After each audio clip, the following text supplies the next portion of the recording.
Hello सगळ्यांना, श्री स्वामी समर्थ. स्वागत आहे नवीन एका मिनी ब्लॉगमध्ये. आणि तुमच्या सर्वांचा आजचा दिवस खूप आनंदाचा जावावा ही स्वामीचरणी प्रार्थना. माझ्या झाडामध्ये जी फुलांची झाडं आहेत त्याच्यामध्ये छान अशी फुलं आलेली आहेत आणि प्रत्येक झाड हे आता खूप छान झालेलं आहे. खऊची पानं ही खूप छान वाढत आहेत आणि त्याला कोणतंही खत वगैरे मी काही देत नाही आहे. जे किचनचं वेस्टेज असतं तेच त्याच्यामध्ये टाकत असते. अळूची जी पानं आहेत त्याच्यामध्ये अजून जरा छान अशी फूट पडती आहे, फुटायला लागलेत आता ते छान. आणि जे कढीपत्त्याचं झाड आहे, मिरचीचं झाड आहे, त्याला नवीन पालवी फुटते. आणि त्याच्यानंतर सकाळची कामावरून घेतली. छान आज सोमवार होता माझा, तर म्हणलं आज हळदीचं लेपन वगैरे करायचं होतं आणि त्याच्यामध्ये गार्गीच्या स्कूलमध्ये पण जायचं होतं. त्याच्यामुळे कामं थोडीशी पटपट आवरत होते. छान असं हळदीचं लेपन पहिला करून घेतलं, रांगोळी वगैरे काढून घेतली आणि म्हटलं जेवढं होईल तेवढं पटपट काम आवरून घेऊया आणि जे राहिलेलं काम आहे ते आल्यावर करूया. जेवढं मी काम फास्ट आवरण्याचा प्रयत्न केला पण तेवढी काही कामं झालेली नाहीत. आणि मग त्याच्यानंतर तुळशीपाशी वगैरे रांगोळी वगैरे काढून घेतली.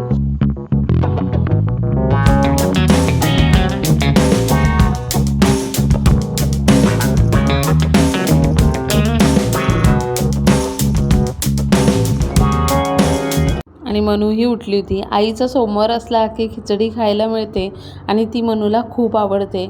तर सकाळी नाश्त्यासाठी खिचडी बनवली होती आणि मग ती खिचडी खायची चालू होती. जेव्हा स्कूलमधून घरी आले तेव्हा खूप ऊन होतं आणि आल्या आल्या फ्रेश झाले आणि पहिला देवपूजा करून घेतली. आज देवपूजेला साधारण 11:30 वाजून गेले होते. मलाच खूप वाईट वाटत होतं की आज आपल्याला एवढा लेट झाला. आणि मग स्वयंपाक करून झाल्यानंतर मग मी ठरवलं होतं की आज दुपारच्या वेळामध्ये एखादा कोपरा आपण एक स्वच्छ करून घ्यायचा आहे. मग काय एक्स्ट्राची जी कामं आहेत ती माझी दुपारी चालू असतात.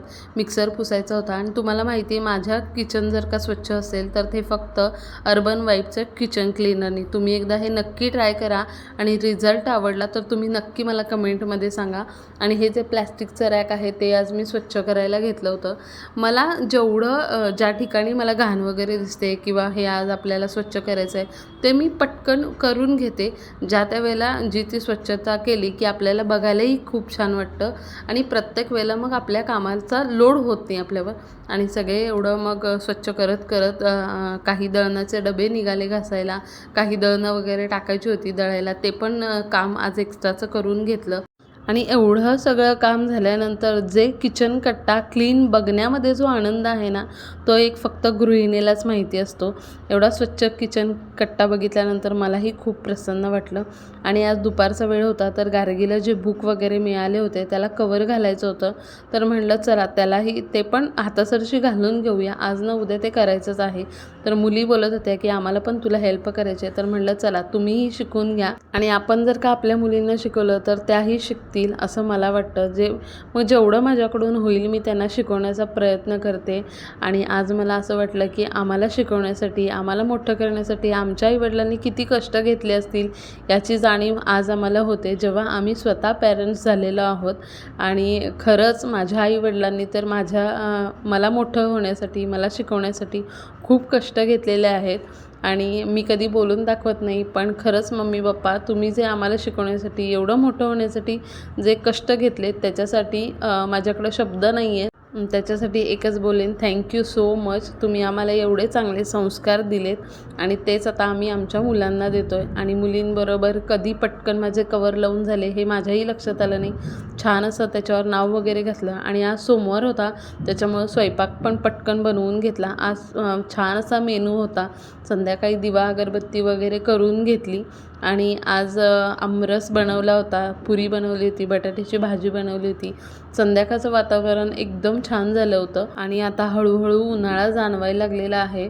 आणि पटकन स्वयंपाक उरकून घेते. मग तिन्ही सांजेला थोडंसं रिलॅक्स होतं आणि मग गॅलरीमध्ये वगैरे बसते किंवा मुलींबरोबर थोडासा वेळ घालवते आणि सगळी कामं आवरल्यानंतर गॅलरीमध्ये मी शांत बसते, कारण थोडा वेळ स्वतःलाही द्यायला हवा.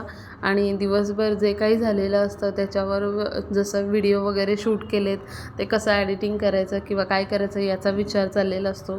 मग गाणी म्हणत म्हणत मग तो विचार करते आणि थोडंसं मग तिथल्या तिथंच फिरते. आणि मग 8 वाजले की मग नैवेद्य वगैरे दाखवून मग म्हटलं चला जेवायला बसूया. तोपर्यंत माझी फेवरेट सिरियल लागलेली असते, ती म्हणजे बिग बॉस. आजकाल बिग बॉस बघितल्याशिवाय आम्हाला दिवस जात नाही असं म्हणलं तरी चालेल. आणि मग छान असा नैवेद्य तयार केला.